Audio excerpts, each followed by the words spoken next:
கர்த்தருடைய பரிசுத்தமான நாமம் மகிமைப்படுவதாக. ஆசீர்வாதமான ஒரு நல்ல காலை வேளைக்காக கர்த்தரை துதிக்கிறேன்.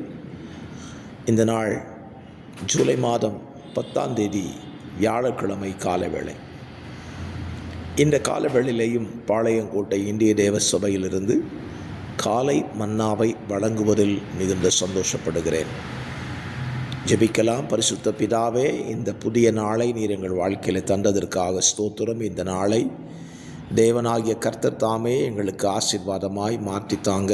இந்த நாளிலே எங்களுக்கு தேவையான நன்மைகள் ஆசீர்வாதங்களை பரலோகத்தின் தேவன் கட்டளையிட்டு இந்த புதிய நாளிலே தங்களுடைய நல்ல நாட்களை சந்திக்கிற பிள்ளைகளையும் நீர் ஆசீர்வதிக்கும்படியாக நாங்கள் ஜெபிக்கிறோம். வார்த்தைகளோடு கூட இங்கே பேசுங்க. இயேசுவின் நாமத்தில் பிதாவே, ஆமென், ஆமென், ஆமென். கர்த்தர் நல்லவர். இந்த காலை தியானத்திற்கான வேத பகுதி உபாகமம் 34ஆம் அதிகாரம் 12 வசனங்களை உள்ளடக்கின ஒரு வேத பகுதி.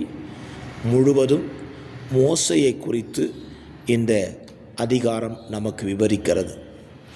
மோசேயினுடைய நாட்கள் இந்த அதிகாரத்தோடு முடிவடைவதை குறித்து நீங்கள் வேத புத்தகத்தில் வாசிக்க முடியும்.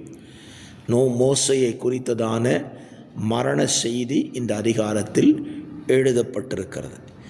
மோசேயை குறித்த வாழ்க்கையின் சரித்திரமும் இந்த பகுதியில் எழுதப்பட்டிருக்கிறது. மோசேயைப் போல இனி ஒரு தீர்க்கதரிசி எழும்பப் போவதில்லை என்பதை குறித்தும் இந்த வேத புத்தகத்தில் எழுதப்பட்டிருக்கிறது. மோசேயைப் போல முகமுகமாய் கர்த்தரை தரிசித்தவன் இனி எழும்புவது இல்லை என்பதும் இந்த அதிகாரத்தில் எழுதப்பட்டிருக்கு. இப்படியாக முழுவதுமாக மோசேக்காக எழுதப்பட்ட மோசேயினுடைய வார்த்தைகளை பறித்ததான ஒரு அதிகாரம்தான் உபாகமம் 34ஆம் அதிகாரம்.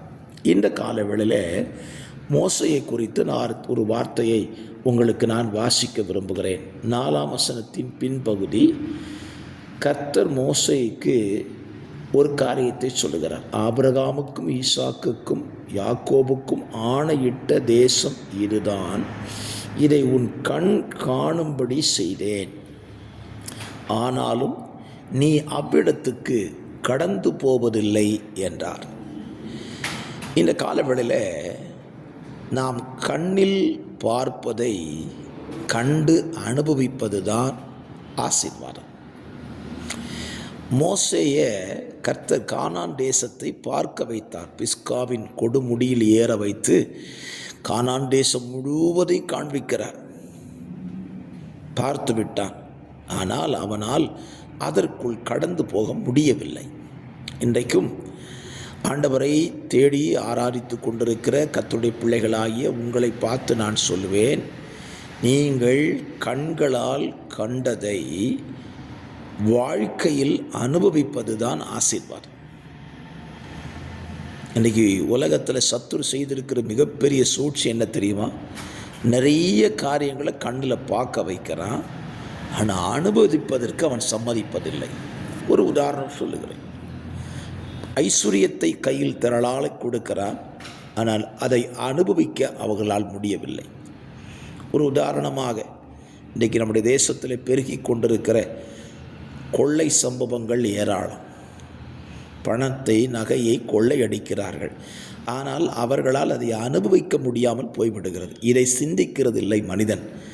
நான் சொல்லுகிறேன், கிறிஸ்துவ வாழ்க்கையில் கிறிஸ்துவை நம்ம அறிந்து கொள்ளுகிறோம், கிறிஸ்துவின் வார்த்தைகளை அறிந்து கொள்ளுகிறோம், அதை வாசிக்கிறோம், அதை பார்க்கிறோம், நல்லது. ஆனால் அந்த கிறிஸ்துவின் வார்த்தைகள் சொல்லுகிற அந்த பரலோக ராஜ்யத்திற்குள்ளே நாம் பிரவேசிக்க வேண்டும். அதுக்குள்ளே போகாமல் நம்ம பார்த்துட்டே வாழ்கிற வாழ்க்கை நல்ல வாழ்க்கையே கிடையாது. மோசே கானான் தேசத்தை பார்த்து அதற்குள் பிரவேசிக்க முடியாமல் போய்விட்டான். ஒரே ஒரு சின்ன தவறு தான், பெரிய தவறுலாம் செஞ்சிடல. பேசுன்னு சொன்ன இடத்துல அடிச்சிட்டான், அவ்வளோதான். நம்ம வாழ்க்கையிலையும் ஒரு சின்ன சின்ன தவறுகள் தான் தேவன் நமக்கு வைத்திருக்கிற நன்மைக்குள் பிரவேசிக்க முடியாமல் போய்விடும். ஆகவே இந்த காலவேளையிலே நீங்கள் கண்களில் தேவ நன்மையை பார்ப்பீர்களானால் அதற்குள் பிரவேசித்து அனுபவிக்க வேண்டும் என்று அதற்காக பிரயாசப்படுங்கள். கர்த்தர் உங்களை ஆசீர்வதிப்பார். பிதாவே, இந்த வார்த்தையின்படி எங்கள் வாழ்க்கையில் நடக்க கர்த்தர் எங்களுக்கு உதவி செய்யுங்க. இரட்சகராம் இயேசுவின் நாமத்தில் ஜெபிக்கிறேன் நல்ல பிதாவே, ஆமென்.